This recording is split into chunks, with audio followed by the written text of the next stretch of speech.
live. Cool, I'm just waiting for some people to arrive. So today we are doing an Insta Live with Jenna Farmer, who is a blogger and author. So she's just joining.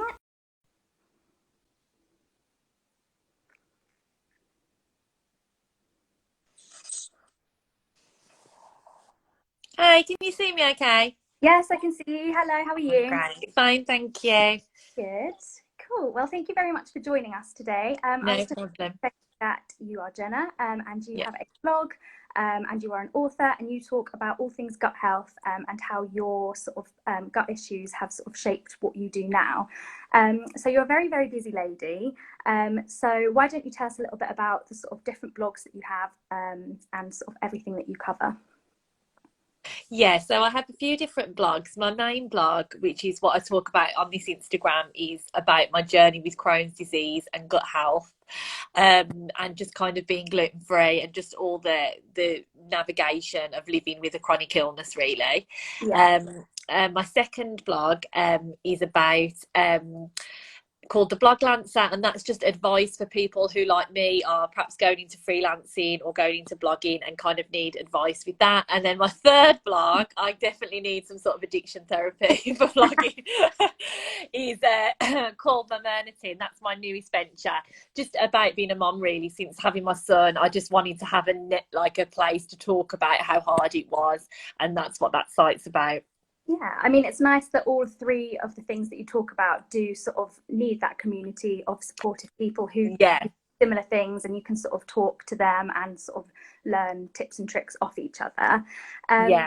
so what was it? What was the job that you saw yourself doing when you were younger? How did you get into doing all of this? Well, that's what I was going to say. I'm a teacher, so it's quite straight. I used to be a teacher, and I used to think that going from being a teacher to a blogger was quite different. But it's like you say, so much of what I do actually is kind of not like educating, but bringing conversation together, having discussions, providing information, and that's actually really similar to what I used to do as a Yeah, teacher. But yeah, I used to be a teacher up until about 3 years ago, and I kind of started blogging because of my Crohn's disease, and I always thought I would stay in teaching, but I just became more and more passionate about writing, and I just couldn't do it with a teaching job as well. So that's when I decided really to go into like full-time writing. yeah. No, that's really cool. What sort of age group did you teach? Did you teach a I particular used or? Yeah, I used to teach the teenagers, Oh God. which was hard. Yeah, I used to teach the teenagers, and I used to teach English. So again, it kind of did cross over, obviously being a writer now, but yeah, the teenagers were hard work. God, I can imagine. So you touched briefly then about your sort of Crohn's disease and your IBD, and how Yeah. that has sort of the blogging that you do. So could you tell us sort of briefly about your health journey? Yeah, so from the age of 16, I wasn't well. I used to be really tired all the time. I used to have ulcers. I used to have really low iron, and I used to have really bad upset stomach and pain. But it wasn't until I was about 27, and I was living in China, that I was diagnosed with Crohn's disease. And I've had that now, yeah, so I'm 35 now, so I've had that nearly 8 years. Yeah, and so it was a bit of a journey. So whether I had it all along or whether it was just there and it just developed in China, I've never been sure, but I've had it for about 7 years officially. Yeah, God, it's quite scary being sort of realizing that you have a problem when you're in a foreign country, you don't know the language. Yeah, I and imagine that was quite stressful. that's why I started the blog, because I just didn't know anybody and I didn't speak any Chinese, which is terrible because I lived there for 3 years, but I just really couldn't speak the language. French is one of the But hardest languages it's really, really hard. So that's why I started the blog, because I just yeah, because I just wanted to have a conversation and like talk to people, and you just share what I was doing and try and find different patients and different people, and that's how I started, really. Yeah, I mean, so a lot of your gut health issues started sort of from a place of stress. I was sort of reading on your Yeah. blog, you had it a lot when you were doing your GCSEs. Obviously, moving to Yeah. another country is a very stressful situation. So, do you still find that stress and feeling anxious has an effect on your gut health? Yeah, all the time, and it's something that I just really, really struggle with because you just can't. It makes me feel so guilty because I can't not be stressed. Like I have Yeah. these, like my son is like 17 months old. He's so tough, and it's like, so it's like I can't solve that problem. You know, like lots of people talk about like giving advice on stress and mindfulness, and there's so much good stuff, but it's like it's not always possible to just Yeah. remove the problem. Like unfortunately, you can't just lock children in a room anymore. Sorry, it's No, frowned upon now. no, So it's yeah, so I find that really hard. I know I should get a good night's sleep. I know I should relax. I know I should run because I was starting to run at the start of lockdown. But it's like anything, isn't it? It's just easier said than done. no, it's definitely much harder to control. I mean, obviously, you can choose the things you're going to like. You can monitor everything that you're eating and how you sort of Yeah, do manage all of that, but the stress side, you can't control the way that you feel stress. So that sort of goes on to our next part, really. So we've worked with you, obviously, with the launch of Zemedy, one of our clients. yeah, It's the first sort of evidence-based IBS app that focuses more on the mental side of sort of gut health, as opposed to just this, I can't eat this makes my stomach bad, or this, that, and the other. So do you think that treatments that focus on the sort of mental side of things are on the rise, and why do you think they're so much more helpful? well, I think in general, am I back? Yeah. Yeah, yeah, I think I think in general there is so much more discussion, but I don't feel like I was actually just having this conversation yesterday that my doctor rung me. I'm starting a new treatment next month, and the doctor didn't even just say like, how is your mental health, or like, have you thought about how you're going to feel starting this treatment, or anything. So although I think that there is so much more awareness, I just wish that, and I think I said that at the Zemedy event, I just wish that the event, the doctors were doing it as well. I know they can't necessarily spend 20 minutes, but he always goes through the same questions with me, like, have you got any stomach pain? How's your, how's your bowel movements? If there was just an extra question like, are you stressed at the moment, or do you think you need some help yeah, with that?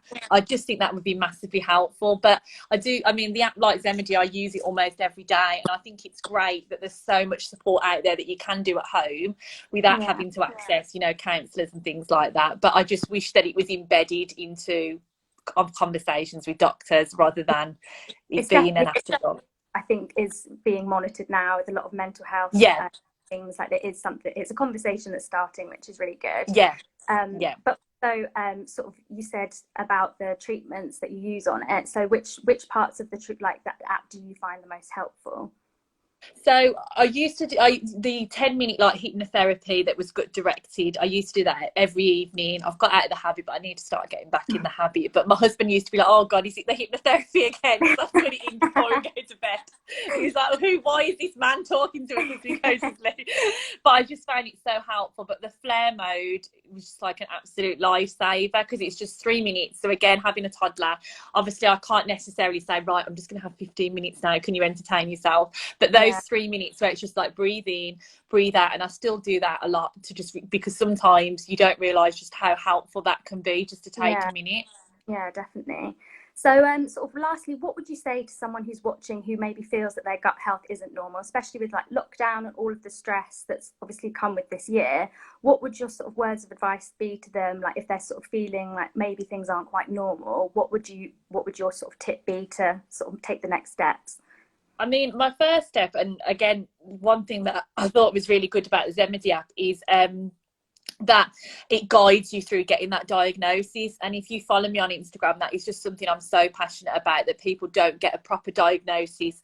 IBS isn't something that should just be like an afterthought. Even if it is IBS, you deserve to go through that process to make sure it is nothing else and get a proper diagnosis. And at the same time, if you're someone like me that also has Crohn's disease, then you need to find that out too. So, the one thing I would say is, look, I've had doctors put cameras at my insides down, up. I've had examinations, I've had surgery, I've had more doctors and medical professionals look at areas of my body that feel embarrassing than Yeah, anybody, but they just don't care. Like, it's just their job. So don't feel like they're going to think I'm really strange if I talk to them about my poo, or I talk to them about this pile or my stomach, or they literally, it's their job, it's what they specialize in. So I would just really urge anyone not to feel embarrassed about it. Like, you might just feel like you're the only person in the world experiencing it, but like you're really not. Everybody, even the most glamorous people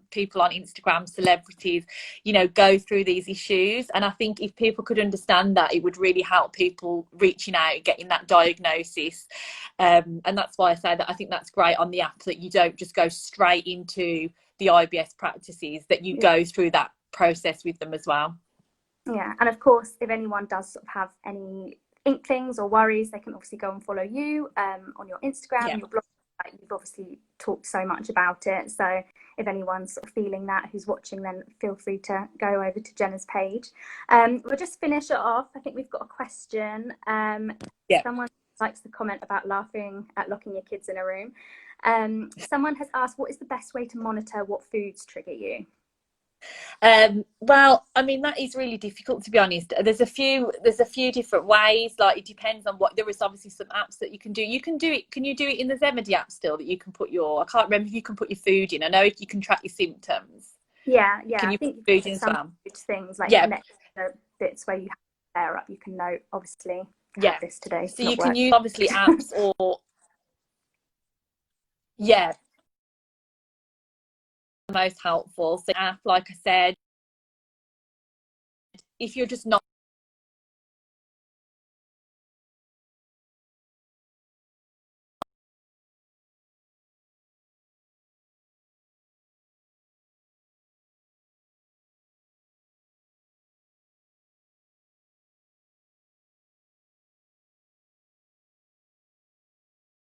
I think we'll do is after this live, we're going to be putting it all on our feed. So I'll tag